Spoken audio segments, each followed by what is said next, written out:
shewatichengeta hake tinotenda Mwari nenguva inoi kuti titopfuurira mberi tichiita basa raMwari sepatakanzwirwa ngoni napo. Amen. Amen. Nokuti zvinhu zvaMwari ndezvenyasha izvi. Yes. Kuti munhu aparidze inyasha, kuti munhu atende aponeswe inyasha futi. Saka hakuna chinhu chinoitwa nemunhu nesimba rake pane zvaMwari kana neuchenjeri hwake. Zvose zvinongoitwa nenyasha dzaMwari. Zvinotakadzidza shoko raMwari richitaura kuti nyasha dzaMwari dzakaonekwa, dzinounzira vanhu vose kuponeswa, dzichitidzidzisa isu kuti tisarambe kunamata Mwari panguva inei. Saka nyasha dzinodzidzisa ndedzipi? Amen. Nikodhimasi anoenda kuna Jesu usiku, anosvika kwaari, mudzidzisi, tinoziva kuti imi muri mudzidzisi akabva kuna Mwari, nokuti hakuna munhu anogona kuita zviratidzo zvamunoita izvi kana Mwari asinaye. Saka Nikodhimasi akati, Jesu mudzidzisi. Handirika Pauro ouyawo oti nyasha dzaMwari dzakaonekwa, dzinotidzidzisa kuti tisarambe kunamata Mwari panguva ino nekuchiva zvakaipa. Yes. Uye dzinounzira vanhu vose kuponeswa. Amen. Amen. Mubhuku yaMateo, Gabriel achitaura naJoseph ambotiwo, Joseph mwanakomana waDhavidhi, usatya kutora Maria mukadzi wako, nokuti chakagamuchidzwa mukati make ndechemweya mutsvene. Iye achazvara mwana mukomana, ugomutumidza zita rokuti Jesu, nokuti ndiye achaponesa vanhu vake pazvivi zvavo. Uku kuri kunzi nyasha dzaMwari dzakaonekwa, dzinounzira vanhu vose kuponeswa, dzichitidzidzisa isu kuti tisarambe kunamata Mwari panguva ino. Haleluya. Amen. Uku ari kunzi Jesu ndiye achaponesa, uku zviri kunzi nyasha ndo dzinounzira vanhu kuponeswa. Uku kuri kunzi Jesu muri mudzidzisi abva kuna Mwari, uku kunzi nyasha ndo dzinodzidzisa vanhu kuti vasarambe kunamata Mwari. Saka Jesu nenyasha zvakambomira sei? Amen. Amen. Kureva kuti paitaurwa kunzi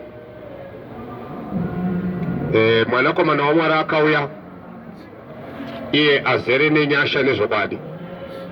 Amen. Yes. Zvaingoreva kuti iye ndiye nyasha dzacho, nekuti mashoko evaapostora akubudzira zvinhu zvakanga zvakavanzika zvaitaurwa nekuitwa naShe Jesu.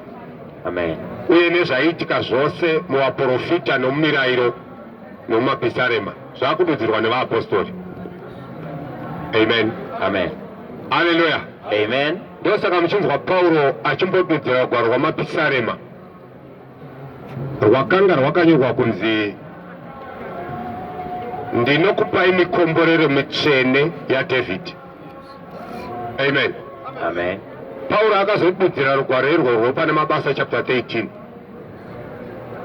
akudaridza kuti mashoko ekuti ndinokupai mikomborero mitsvene yaDhavhidhi akanga asingarevi kuti vanhu vachaita mari. Aiwa. Mashoko aya aireva kuti Jesu Kristu akamutswa kuvakafa kuti arege kuora. Hey. Haleluya. Amen. Amen. Amen. Ya ndo zvazvaireva. Saka ukazwa hanzi ndokupai makomborero matsvene aDhavhidhi asi kunzi munoita mari ba. Aiwa. Zviri kunzi Jesu Kristu akamutswa kuvakafa kuti arege kuora. Amen. Amen.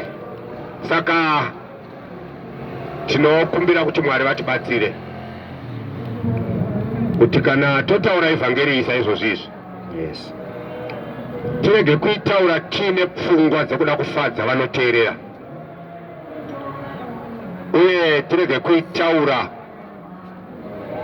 tiine chimwe chinangwa chinosiyana nechinangwa chokuti vanhu vanonzwa evhangeri vaponeswe. Amen. Amen. Nokuti vanhu vazhinji vakaparidza evhangeri iyi vaine zvinangwa zvakasiyana. Vamwe vakaitora vhangeri senzira yokuti vabude muurombo, Yes. vave vapfumi, vararame upenyu hwakanaka panyika pano vachishandisa vhangeri iyo. Amen. Amen. Kunyange zvazvo pakunyorwa kwayo nekuparidzwa kwayo kubva ichitanga kuparidzwa naShe kusvikira ichizoparidzwa nevaapostora, yakanga isingataure zvokupfumiswa kuvanhu, zvokuti vabve muurombo munhamo vapinde murugare. Yaitaura zvokuponeswa kwevanhu. Yes. Amen. Amen. Vhangeri iyoyo ndobva yanzi inogara yakadaro zuro nanhasi nekusingaperi, haichinje. Amen. Amen. Nokuti ivhangeri iyi iri kuparidzwa iyi ndiye Kristu wacho. Saka Kristu ndiye akanzi anogara akadaro zuro nanhasi nekusingaperi, haashanduke. Yes. Saka hatigoni kumuparidza nemumwe mutoo iye nhasi waasina kumboparidzwa nawo nevakatanga kumuparidza. Amen. Isu hatina chinhu chatotenderwa kuwedzera kana kutapudza pamaparidziro akaita varume ava. Tikachinja kana kuti tikawedzera taakuparidza nhema. Yes.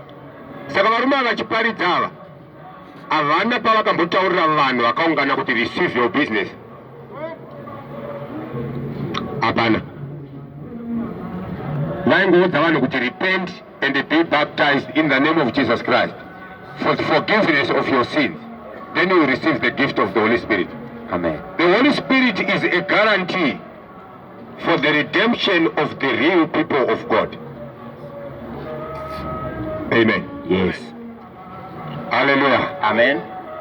Saka hatina mamaparidzira ama. Kana makanzwa kuti pana first panoparidzwa, mukauya muchifunga kuti muchasvikonzwa kuti gore rino munoroorwa, gore rino muchachata, hazvisizvo. Yes. Handizvo zvatinoparidza. Zvokutoroorwa nekuchata zvine vanozviparidzawo variko kunze.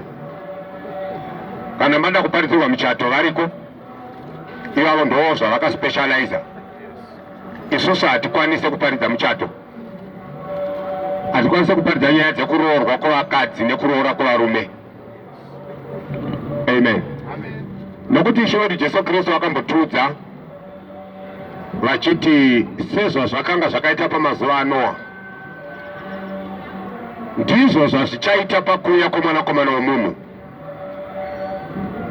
Nokuti nemazuva iwayo vanhu vaidya nekunwa, vachiwana nekuwaniswa. Kuna kuti varume ndo vaiwana, vakadzi vaiwaniswa pamazuva aNoa. Yeah. Anoti kusvikira zuva Noa raakapinda naro muareka, vanhu vasingazive, vachidya nekunwa nekuroora nekuroorwa vari mumichato kudai, vasingatozive kuti Noa aMwari, kuparara kwasvika. Yeah. Ndo zvazvichaita pakuuya kwaJesu. Achawana vanhu vari bhizi kuroorana, vamwe vachidhikilerwa mamarriages nemaprofeti avo nemaapostles nevafundisi vavo. Amen. Amen. Vachinzi gore rino munondikisirwa amai, iro rinei Nderako. vachitonzwa kunzi gore rino nderani? Nderako. Haleluya. Amen. Amen. Amen. Vafundisi vachipa makore mazita kuita fanika politics dzeZANU PF. Nokuti patakapinda muindependent 1980 hamusati mako kwafana kwakava nemakore akapuwa mazita.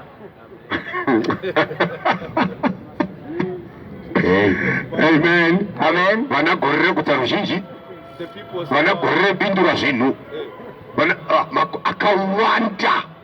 Chinzi gore negore zvakati, gore negore zvakati, asi vazhinji rwacho haruna kuzoguta mani. Ndo zvakafanana navafundisi vari kutaura zvoma kuti rino iri gore reIngrisi, year of Ingrisi. Therefore, what the Amen. Amen. Sisney. Ishiyedu wakati izo zinofanira kuvapo panyika. Yes. Amen. Amen. Kuti kutonga kwa Mwari kuzoya sozatiswa kudai. Pakashayikwa vanhu vanoparidza mamereji pangazonetsa pajudgment. Amen. Amen. Asi Sisney salvation inongopfuurira mberi ichiparidzwa kudai. Saka Mwari ngavatibatsire. Ndinotsvaka mashoko ari pana vaEfeso chapter 2. Varume ava vakanga vaitaura evhangeri yaKristu. Amen. Amen. VaEfeso chapter 2 verse number 1. Verse ya 1. Inzwa Paulo ari kuparidza Jesu, achitaura kuti Jesu akauya kuzodii pana.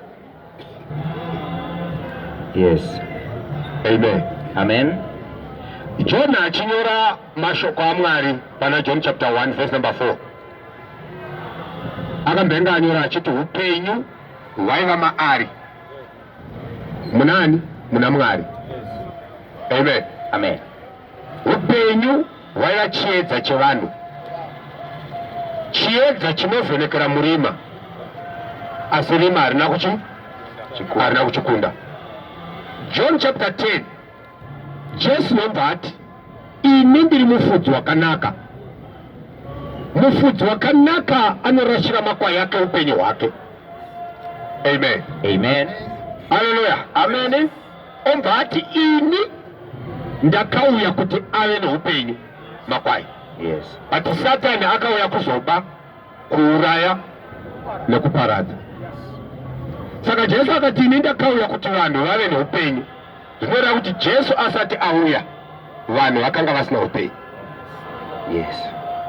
Chinzwa nyaya yacho manje ndo painopiringisha vanhu ipapa. Jesu asati auya panyika panapa vanhu vakanga vasina upenyu. Hakuna munhu aive mupenyu panyika panapa. Yes. Amen. Amen. Zvakanga zvaita sei? Mwari akanga audza vanhu kuti ndaisa miti miviri mumunda. Pane muti weupenyu nemuti wokuziva zvakanaka nezvakaipa, nemimwe miti yese michero iri mumunda. Ndobva ati kuvanhu, imi munotenderwa kudya mimwe miti yese, asi muti wokuziva zvakanaka nezvakaipa musaudye, nekuti nemusi wamuchaudya muchafa zviro kwazvo. Amen. Amen. Shoko rinoteedza kuti Evha achifamba mumunda akazosangana nenyoka. Ndobva nyoka yamubvunza kuti nhai ndizvo here kuti Mwari vakateregai kudya miti yese iri mumunda muno? Evha akati makatadza kunzwa ipo. Takanzi mimwe yese tingadya, asi uyu wokuziva zvakanaka nezvakaipa uri pakati pemunda ndowatakanzi tisadye kana kuubata. Yes. Zvikanzi makanzi mukaudya munoita sei? Zvikanzi takanzi nemusi watichaudya kana kuubata tichafa zviro kwazvo. Nyoka ikati kumukadzi haungafe zviro kwazvo, asi Mwari anoziva kuti nemusi wamuchazvidya nawo meso enyu achasvinura mukava saMwari muchiziva zvakanaka nezvakaipa. Amen. Amen. Haleluya. Amen. Saka Satani akuudza vanhu kuti musi wamunodya muti uyu ndiwo musi wamuchafanana naMwari. But bhuku yanga yataura kuti vanhu pavakasikwa nomufananidzo waMwari. Yes. Satani akuti munozofanana naMwari kana madya muti. Hey. Haleluya. Amen. Saka ndiMwari upi ari kuzofananwa naye nevanhu ava kana vadya muti? Nokuti vakasikwa vakufanana naMwari. Saka uyu akuzofanana nawo kana vadya muti ndeupi? Haleluya. Amen. Zveshuwa vadya muti, mukadzi aigira murume wake, murume ndokudyawo. Mwari akazouya mumunda, ndobva hana kutaura nemunhu. Munhu akati mukadzi wamakandipa ndiye akandipa zvemuti ndikadya. Mwari akati zvavateerera izvi remukadzi wako, ukadya muchero wandakakurayira nchiti usaudya, nyika yatukwa nekuda kwako. Yes. Saka ichakuberekera minzwa nemutumba mbeva. Uchadya zvekudya zvako neziya rechiso chako. It's a case. Hallelujah. Amen. Amen. Amen. Ndotoshamiswa nevanhu vanoti kuwana basa rekuti ushande kuti udye is a blessing.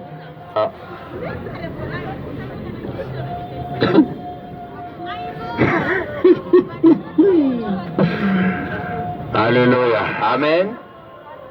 Mwari wanoenda pamberi vakutaurawo nedare ravo dai, vanoti tarirai munhu afanana nemumwe wedu, saka tikamurega ari mumunda umu achatambanudza ruoko akatora zvemuti weupenyu akadya akararama nekusingaperi, asi iye asina kufanana nesu, afanana nemumwe wedu. Amen. Amen. Ari kunzi mumwe wedu naMwari mubhuku yaGenesis chapter 3 ndiani? Haleluya. Amen. Unonzwa Ezekiel ataura kuti Satani akanga ari kerubhi rakazodzwa. Yes. Akanga ari pamusoro pegomo reZioni achifamba famba mumunda weEdeni. Ndiye munda weEdeni Satani. Pakazoiswa munhu paya muEdeni makatembe matanga kugara Satani. Saka Satani angaitwa dislodge. Saka akava nejealous kwazvo kuti munhu angaiswa munda umu anofanira kutoitawo zvandakaita kuti abviswe. Yes. Amen. Amen. Ndohondo yaina Satani yekuti munhu anofanirwa kubva umu nekuti ndakabvamo munonaka umu. Amen. Amen. Ndobva anyengera munhu zveshuwa munhu akadzingwa muEdeni anyengerwa naSatani.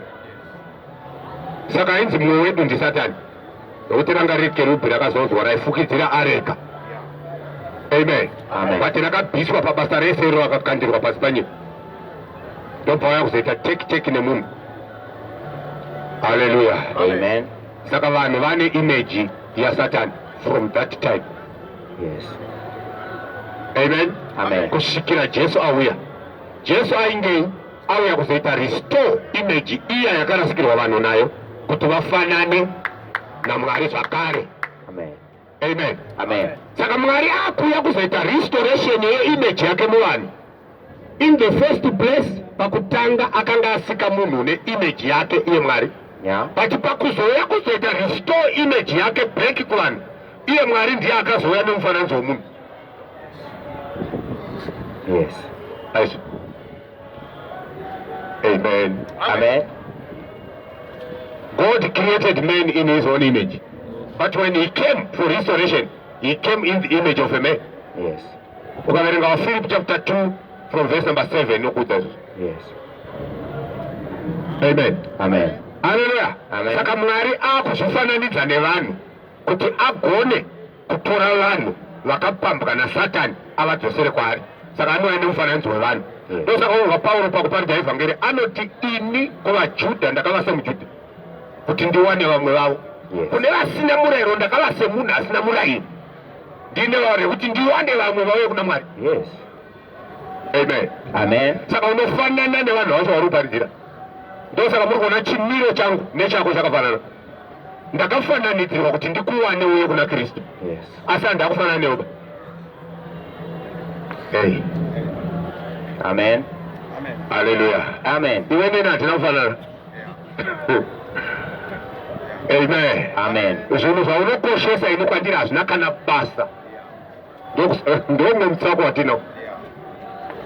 Amen. Amen. Iwe unokoshesa kuti munhu akaita 2 days asina kumboenda kunoshanda kumbonongwavha hazvifambe mushe. Indinoita 2 months ndichiparidza shoko raMwari every day pasina kana anoti padhora, zvinhu zvichifaya. Yes. Ndichikwira kuuya nekudzokera ndichinodya. Unoti hazvibviri kana munhu asina kushanda izvo zvinoita. Amen. Amen. Amen. Mwari anopa vake vavete. Kana usiri waMwari zvese unofanira kutambudzika, unofanira kudya zvokudya zvako neziya rese chani chako. Inini handidaro, saka ndakasiyana newe zvisingaiteba. Iwe unofunga kuti munhu kana asina imba panyika haasi munhu. Amen. Amen. Indi unofunga kuti munhu kana asina imba panyika ndiye munhu.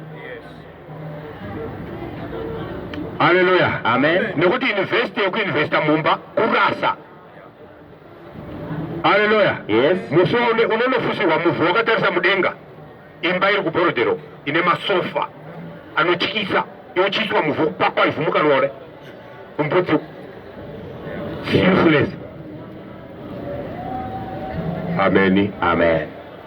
Haleluya. Amen. Ona zvinhu zvaunokoshesa. Ini handikoshesi izvozve, zvina nemusoro wese zvawapinzwa basa kunational food kuti udii. Amen. Amen. Ukaona wapinzwa basa kunesha ofuthi usingaziye Mwari wakanganisirwa singati. Haleluya. Amen. Asokapinzwa basa wakuziva Mwari. Shoko rinobva rati akabanga arege kubazve. Asi zviri nani kuti atambudzika abate nemaoko ake basa rakanaka kuti agowana chaanopawo mumwe anoshayiwa.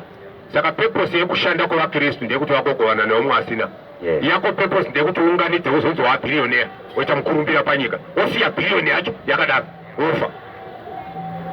Amen. Amen. Jesu womubva abvunza kuti kozva wakaunganidza chesera zvezvani hauna anza ipapo zvinodyiwa nevamwe vanhu vanga usingadi kuonana nawo ndovanei vabata makiyemba musioni iwe wakati kunguma uri mubhokisi. Haleluya. Makiyi abatwa nabamunini tindiunzai makiyi emota kunoko waiti wakaromba waiti vakaromba iva ndo vabata makiyi emota manje. Haleluya. Amen. Ende dai waimuka wairwadziwa zvina umuke zvatovharana. Amen. Amen. Ndo ivhangeri yatinofamba nayo. Saka vanhu vakafa vese vakadyiwa muti uya naEvha naAdamu vese vakazozvarwa nga vakafa. Saka Jesu manje akuuya kuzopa upenyu. Bati ndingadi kutaurire. Haleluya. Amen. Pakufa kwakaita vanhu pakadyiwa muchero naAdamu paya pane zvakaitwa naMwari zvisina kutozikanwa sezvakazotaurwa napo. Amen. Pane vamwe vanhu vakazvarwa naAdamu vasina kuafektwa nesini yakaitwa naAdamu.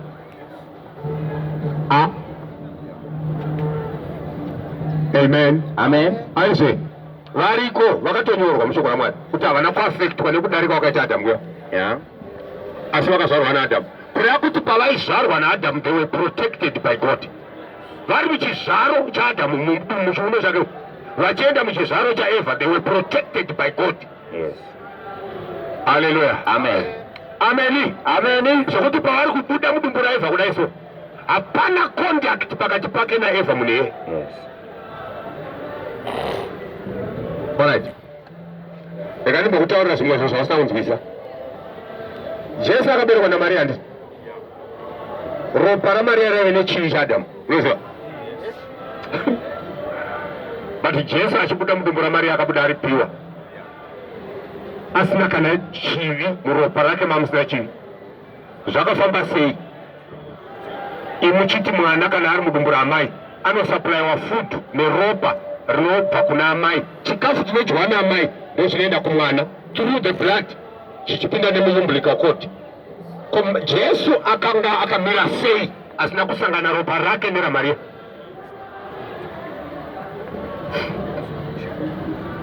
Amen. Amen.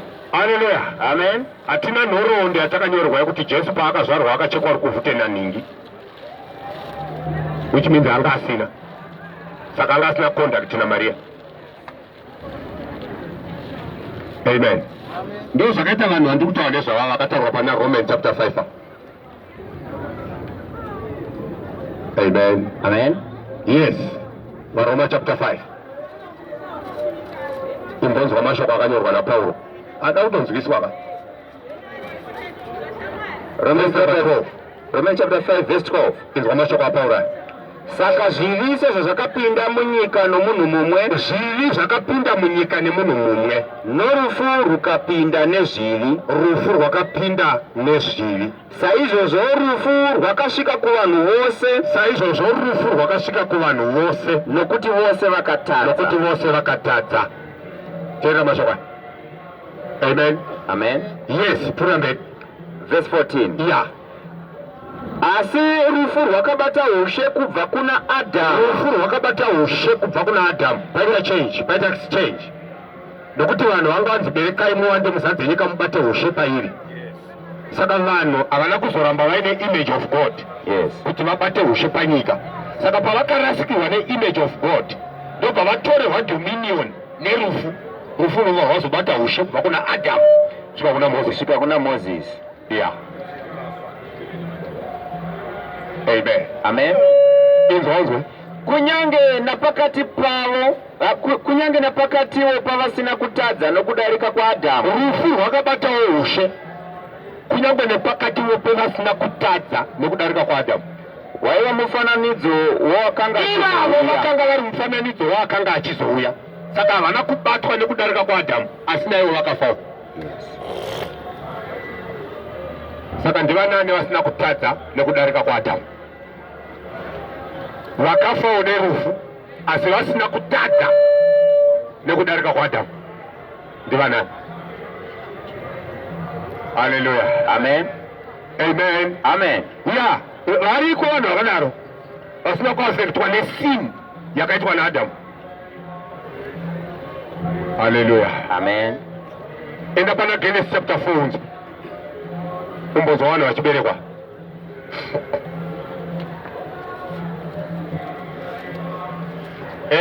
Mwari ngaatibatsire.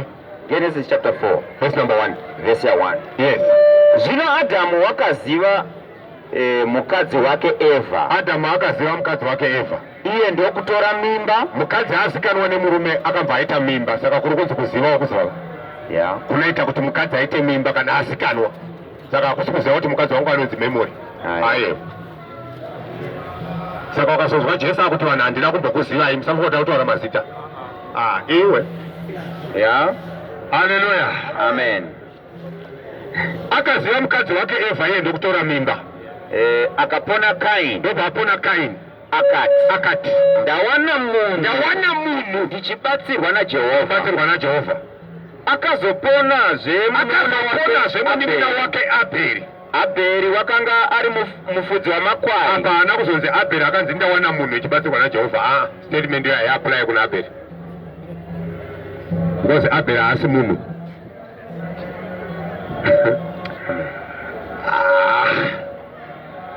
Kaini ndiye akanzi ndawana munhu. Abheri haasi munhu. Saka hanzi ndawana munhu ba. Asi Abheri akanga ari mufudzi wemakwai. Saka mufudzi wemakwai ndiye Jesus. Saka Jesus haasi munhu. Yes. Abheri haasi munhu. Hey. Amen. Amen. Ndawana munhu ichibatsirwa naJehovha. Akazoponazve munun'una wake Abheri. Akapona munun'una wake Abheri wakanga ari mufudzi wamakwai. Kaini wakanga ari murimi wevhu. Kaini akanga ari murimi wevhu. Zvino nguva yakati yapfuura, Kaini akauya nezvibereko zvevhu. Chive chipo kuna Jehovha. Mwari. naAbheriwo akauya namakwayana ake. Abheri akauya nemakwayana emhongora nemafuta awo, mafirstborn ehwai nemafuta awo, kuti chive chipo kuna Jehovha. Jehovha ndokugamuchira Abheri nechipiriso chake. Asi Kaini nechipiriso chake haana kugamuchirwa. Amen. Amen. Chipiriso chagamuchirwa ndechani? Abheri. NdechaAbheri. ChaKaini chabva charamba. Haleluya. Amen. Amen. Amen. Unonzwa Pauro achitaura mubhuku revaHebheru chapter 12. Anotaura achiti kunyangwe Abheri afa hake, asi achiri kutaura nazvino.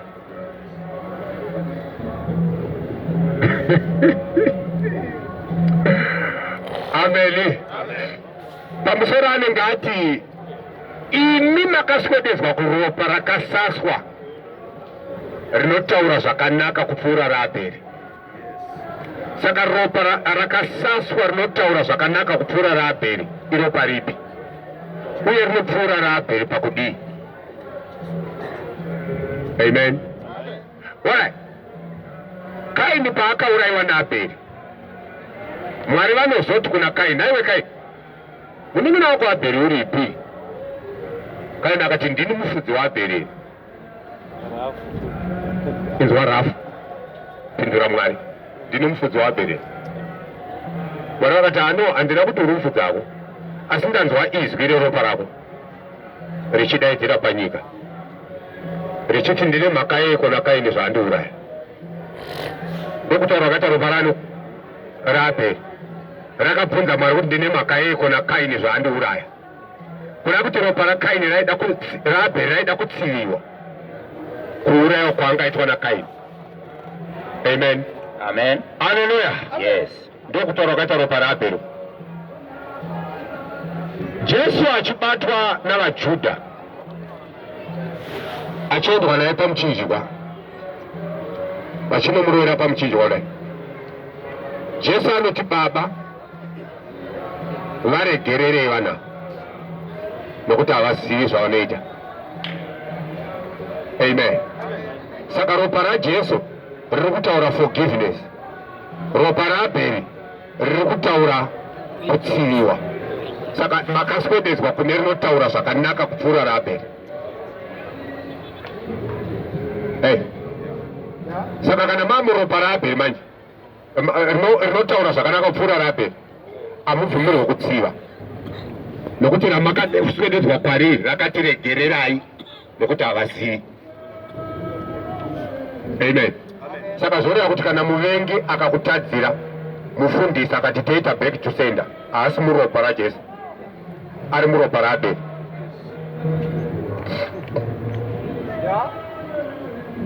Hallelujah. Amen. Saka Abheri usatambe naye, usatambe na Abheri. Ndo saka uri kuona kuti Abheri aurayiwa nemukoma wake Kaini. Panyika pakaita 130 years pasina munhu akarurama akanga aripo. 130 years vanhu vaiberekana vanga vari vanhu vasina kururama vega. For 130 years uchizvarana vanhu vasina kururama uchizadza pasi rese kudai. Amen. Ndosaka uri kuona kuti kuzosvika pamazuva aNoa nyika yakuparadzwa, vanhu vakanga vakarurama kwanga vari 8 chete, vanga vasina kuwanda nokuti kwakanga kwaberekana mhupu dzega. For 130 years, a century plus 3 decades, mhupu dzichizvarana dzichizadza nyika. Haleluya. Ndobva kwazoberekwa Seti, akaberekwa naAdhamu. Amen. Akanga akatodza naAdhamu, anonzi neshoko raMwari akatsiva nzvimbo yaAbheri, kuda kuti vatsvene apa vaakutanga. Amen. Saka kana Seti akutsiva nzvimbo yaAbheri, kuda kuti Abheri amuka apo, kuda kuti pari kutorwa nyaya yeresurrection yaAbheri. Yes. Amen. Atsiwa nani? naSeti. Seti shoko raMwari rinoti akazozvara mwana wake firstborn anonzi Enosi. Shoko robva rati nemazuva ekuzvarwa kwaEnosi vanhu vakatanga kudana zita raJehovha panyika. Kuda kuti for 130 years Mwari anga asinganamatwi panyika, Baba asinganamatwi Mwari. Yeah.